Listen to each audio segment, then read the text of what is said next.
With broken clouds scattering sunlight around noon and a crisp 46 degrees outside, we're gliding over Nebraska's vast sandhills near Wood Lake in Cherry County. Incorporated as a village back in 1897, this tiny spot, home to the old Wood Lake Stockman newspaper from 1914 to 41, sits in the heart of God's own cow country, where ranching rules over 6,000 square miles of the state's largest county. Picture the early days. Pioneers like E.S. Newman set up the first ranch in 1877 along the Niobrara River south of here, selling cattle to feed Sioux at the Pine Ridge Agency, while fears of attacks led to Fort Niobrara's build in 1880 east of Valentine. The Sandhills, once dismissed as treacherous dunes unfit for humans or herds, proved perfect for grazing 1 million head today. Nearby, the North Loup River cradles the poignant story of DeWitt, Nebraska's biggest and longest-lasting African-American homestead settlement. Kincaiders, former slaves and descendants, arrived around 1907 under the 1904 Kincaid Act, claiming 640-acre plots on tough, semi-arid land.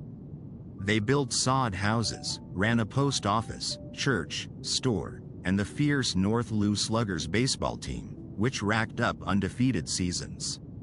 Independence Day picnics with neighboring Brownlee featured rodeos and games, but drought and slim soils forced most out by the 1930s.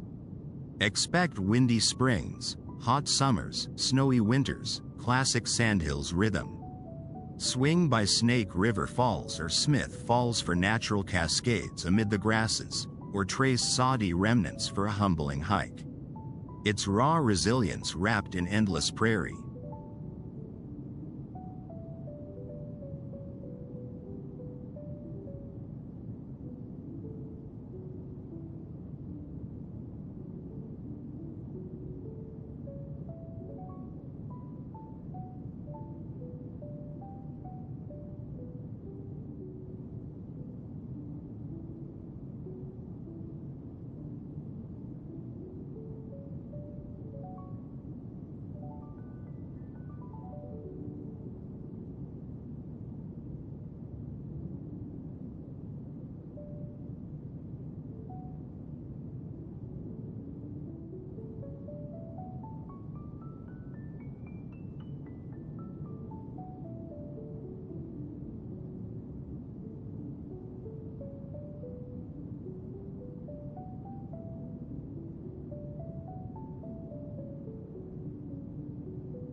Look out the window.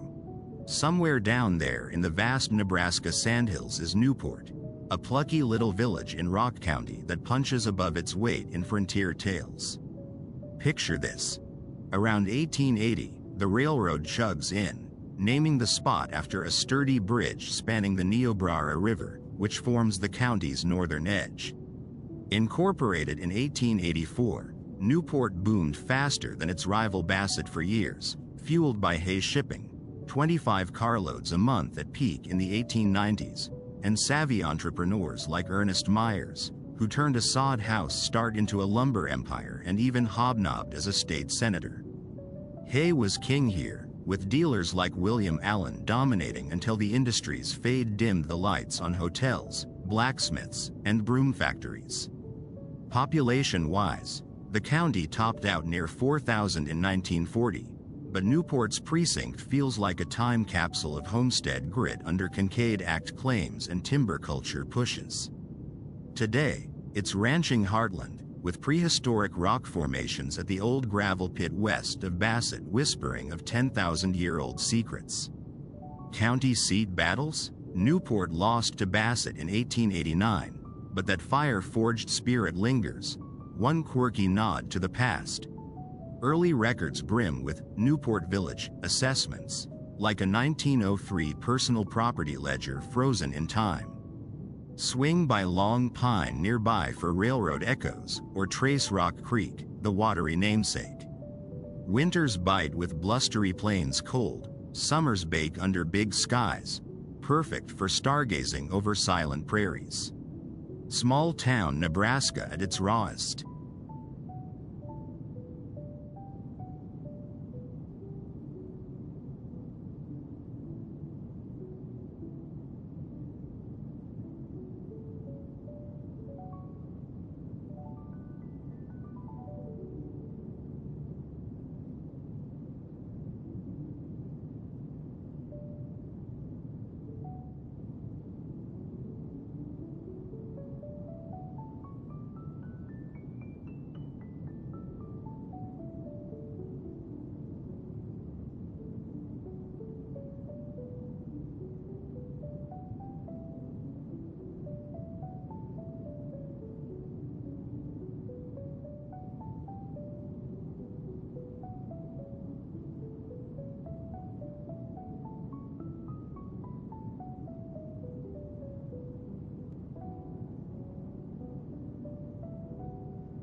If you glance out toward north-central Nebraska, you're near Page, a tiny farm village tucked into Verdigris Township in Holt County, the kind of place where grain bins and church steeples are the skyline.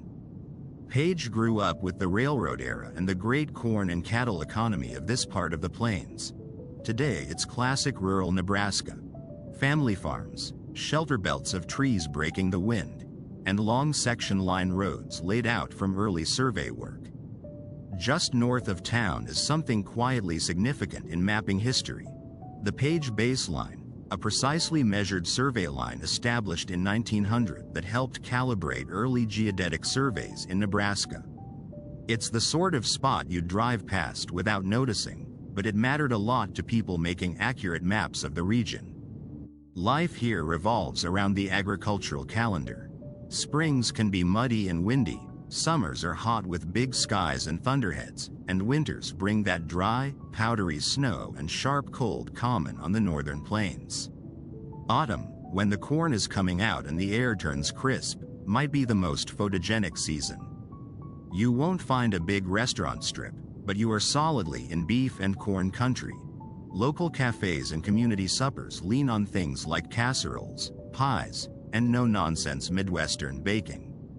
High school sports and county fairs in nearby towns are major social events, and everyone seems to know who's playing who on a Friday night. A fun bit of trivia: because of that historic survey line, Page shows up in technical documents and mapping histories far more often than a village of just a few hundred people normally would. It's a good reminder that even the quietest dots on the map can have an outsized role in how we understand the land around us.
Look out the window. Somewhere down there near the northeast Nebraska plains is Wausau, a tiny spot in Knox County that's pure Swedish pioneer heartland. Founded in 1882 by Theodore T. Thorson, the area's first settler, it started as Thorson before folks shortened it to Wausau, one of Nebraska's last Swedish immigrant colonies. Picture hardy families tilling the soil, their legacy etched in the local rhythm. Today, it's home to around 580 souls, with a median age pushing 49, folks who know the value of community in a place where the population peaked at about 750 back in 1930.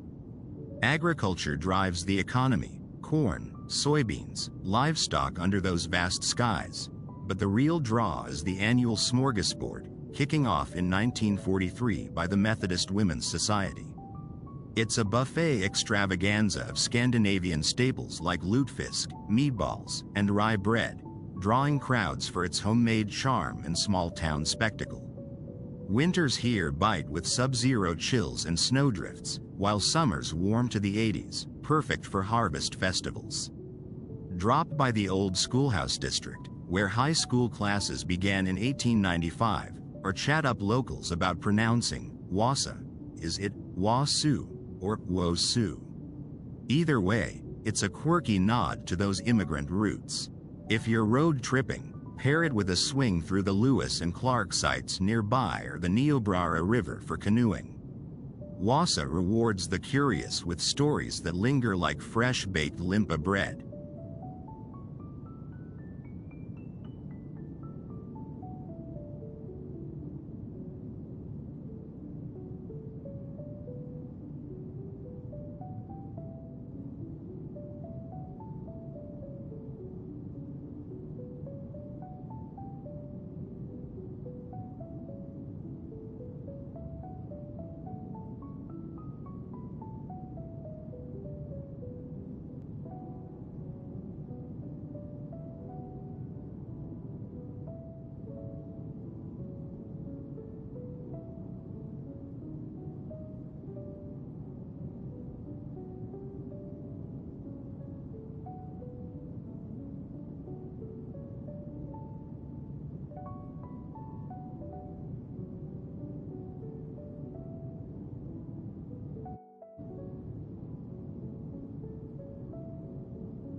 You've picked a tiny place with a surprisingly deep story.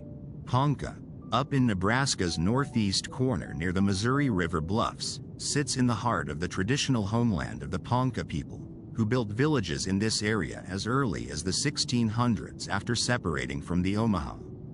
They lived in earth lodge settlements, raising corn and heading out on sacred buffalo hunts, and local oral history speaks of a buffalo-shaped effigy mound nearby that was used in ceremonies for a successful hunt. The modern town itself was platted in the 1850s and is considered one of Nebraska's oldest communities. It keeps that pioneer streak alive with its long-running Days of 56 rodeo, a small but proud local institution that nods to its founding era. For visitors today, the real star is Ponca State Park, just outside town on the high bluffs above a sweeping bend of the Missouri. It's one of Nebraska's signature parks. Wooded ravines instead of endless cornfields, miles of trails, birding, and dramatic views of the river's old channel. Spring and fall bring cool, windy days and migrating birds. Summers are warm and humid but made tolerable by the shade and river breezes. Winters can be starkly beautiful, with snow dusting the bluffs. The wider story of the Ponca tribe still echoes here. Their forced removal to Indian Territory in the 1870s and the famous 1879 trial of Standing Bear in Nebraska, which helped establish that Native people are persons, under U.S. law, are part of the area's historical memory and interpretive displays. It's the kind of place that looks quiet at first glance, but if you spend a day walking the park and talking to people in town, you realize the landscape is carrying centuries of layered history.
If you've ever wanted to visit the place that can honestly brag, we're the coldest in the state, that's Washta for you. It's known across Iowa for a brutal morning in January 1912 when the thermometer plunged to about -47 degrees, a record low for the state that still gets mentioned in local papers and lore. Washta itself grew up as a little river stop along the Little Sioux in the late 1800s, tied to farming, hauling grain, and serving as a waypoint between nearby communities. A local farmer named Wisman ran a sort of informal hub for mail and freight in the 1860s, From that practical beginning, the town slowly took shape into a small but durable rural community. Life here still revolves around agriculture, corn, soybeans, and livestock, with a scattering of small businesses that support the farms and the two-lane roads that run through this corner of Cherokee County. Real estate is what you'd expect of northwest Iowa countryside: farmsteads, modest homes on generous lots, and a lot more sky than skyline. Weather is part of the personality here. Hot, humid summers in the 80s and 90s Fahrenheit, blustery winters with snow and wind, and shoulder seasons where everyone talks about how the river looks this year. That famous 1912 freeze is the story that comes out whenever someone from a warmer place complains about the cold. The charm is understated. High school sports in nearby towns, church suppers, and county events that double as reunions. For side trips, travelers usually pair a pass through Washta with a visit to Cherokee's historic downtown or a drive along the Little Sioux River Valley, which can be surprisingly scenic when the fields green up in late spring.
Noke is the kind of place you'd miss if you blinked on a country road, but it has one of the most dramatic backstories in Iowa geology.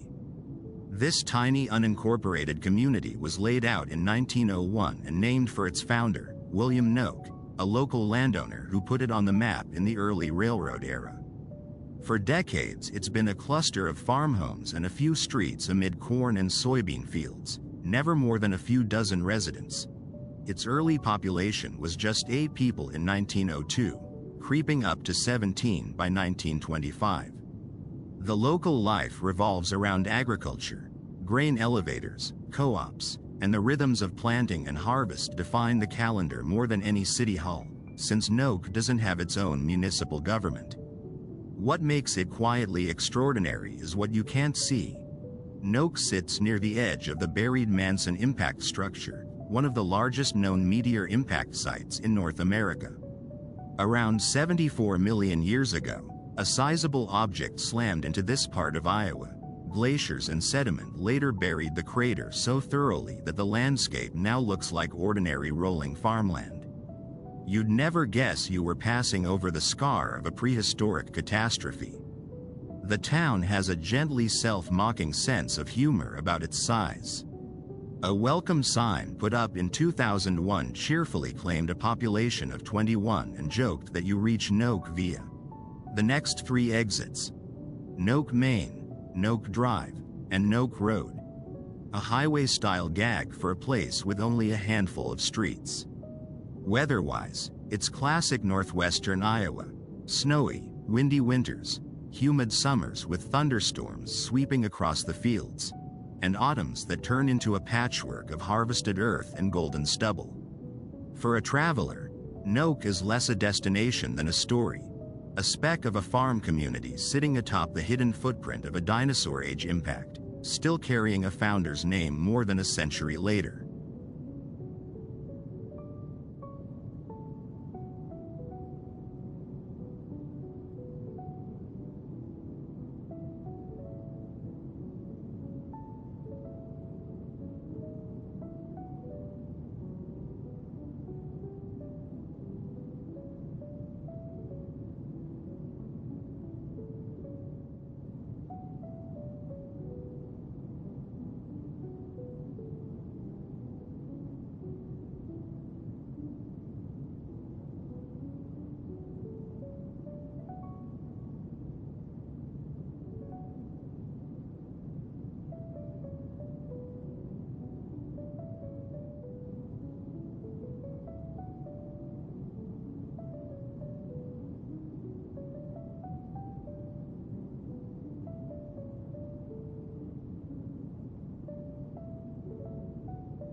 Webster City is one of those small Midwestern towns where the Boone River quietly steals the show and the history is woven right into everyday life. This is the seat of Hamilton County, built on milling and river power. In the 1800s, there were more than a dozen water-powered mills along this stretch of the Boone, and you can still follow their story on local mill tours and at nearby parks and historic sites.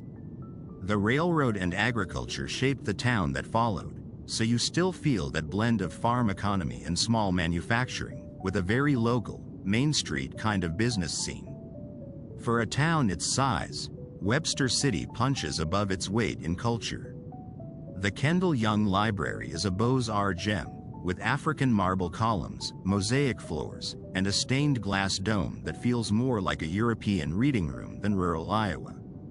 Just up the way, the Jane Young House gives a look at prosperous 1870s life and has been kept going for decades by the local women's club. They're proud of the arts here. There's a downtown art walk with murals and sculptures, plus the Arts Are Alive sculpture event in West Twin Park, which brings in regional artists.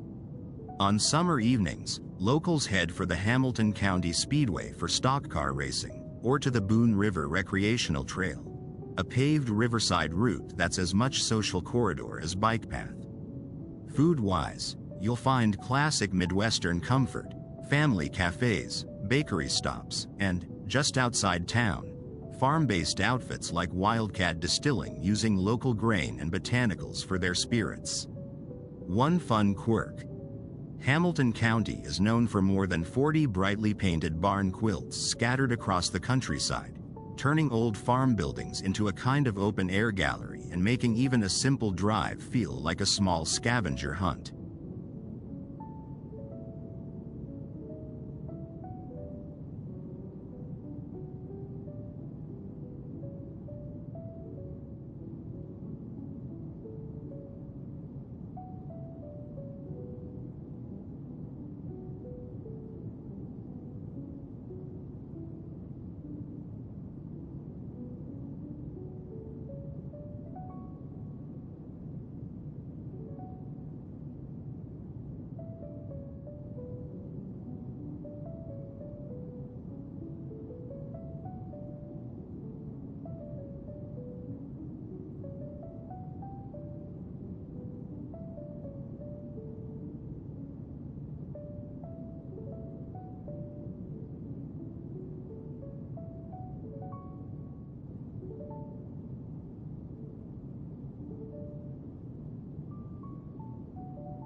That little patchwork of streets near us is Wellsburg, a farm town with a surprisingly dramatic backstory for such a quiet place.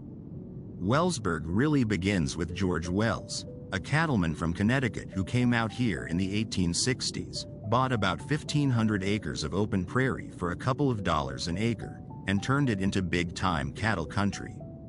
The railroad arrived in 1879, and Wells laid out the town grid a few years later. For a time it was even spelled Wellsburg. Early Wellsburg had the classic frontier arc. First store in 1880, blacksmith, lumberyard, hotel, and then in 1885 almost the entire business district burned, leaving essentially one store and a few houses standing. Instead of folding, they rebuilt, and many of the buildings that followed now anchor the town's small historic core.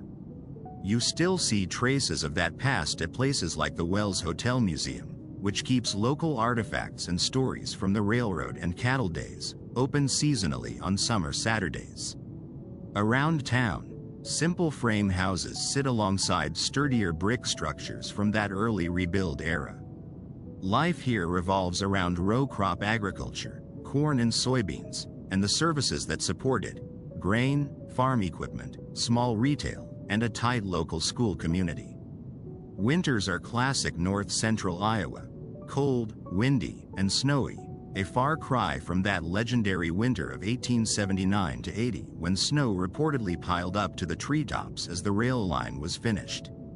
A fun quirk: one early brick building has done duty as just about everything over the years: pool hall, post office, bowling alley, skating rink, garage, printing office. And today it houses the public library in the basement with offices and living space above. It's a very Wellsburg kind of efficiency: nothing wasted, everything repurposed. For a traveler, Wellsburg is less about big sights and more about catching a snapshot of how a railside cattle outpost grew into a steady, no-drama farm town and simply kept going.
Look out the window.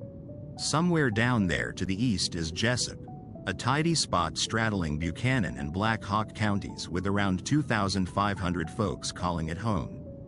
Named after Morris Ketchum Jessup, the bigwig who ran the Dubuque and Sioux City Railroad back in the day, it sprouted up thanks to those iron tracks slicing through Iowa's heartland.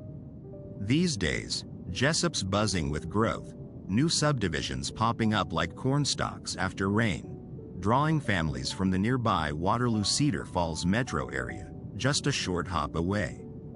The local economy hums on farming roots, but the real draw is that commuter-friendly vibe, with a strong school district serving pre-K through 12th grade across a wide swath of countryside, even including Amish one-room schools north of town. They've just wrapped up shiny new buildings for elementary and middle school kids, a sign this place is investing in tomorrow. Weather-wise, expect classic Midwest rhythm. Snowy winters dipping below freezing, humid summers pushing 85 degrees, and those golden autumns perfect for harvest festivals.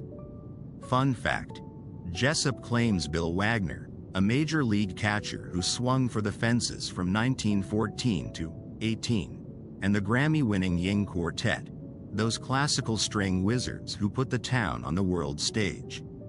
Swing by the edge of town for a glimpse of Perry Township's old settler charm, or head to Waterloo for bigger metro perks without the big city rush. It's the kind of unpretentious Iowa gem where neighbors still wave, and growth feels earned, not rushed. Makes you want to detour on your next road trip, doesn't it?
Imagine glancing out at the rolling hills of eastern Iowa down there, near Rockville, a genuine ghost town tucked along the North Fork Maquoketa River, just northwest of Worthington. Back in the 1830s and 1840s, settlers pouring west from Dubuque hit this spot first by stagecoach, turning it into a bustling hub with 3 hotels, a school, post office, stores, and a massive water-powered grist mill that drew farmers from 20 miles away to grind wheat into flour. Folks often overnighted before hauling it home. Picture the rhythm. Wagons creaking in, The mill's wheel churning day and night amid 7 such river-powered operations from Dyersville to Cascade, churning out flour, paper, even lumber. A church and wagon shop rounded it out, making Rockville a vital trading post before railroads snaked through rivals like Dyersville in the 1850s, sealing its fate. The post office shuttered for good in 1898. Today, it's whispers of the past. Ruins of that old grist mill off Rockville Road, a lone house said to be the stagecoach stop, and the sizable cemetery standing as silent testament to lives once lived. Head east on that road for the mill's remnants, or explore nearby Dyersville's vintage baseball fame and Field of Dreams site. Chilly Midwest winters blanketed in snow, summers bring humid green valleys perfect for quiet hikes. A quirky footnote? Early Yankee settlers like Lorenzo Mulligan planted roots nearby in 1842, kickstarting the timber-edged farms. Fade-out stories like this remind you how rivers built,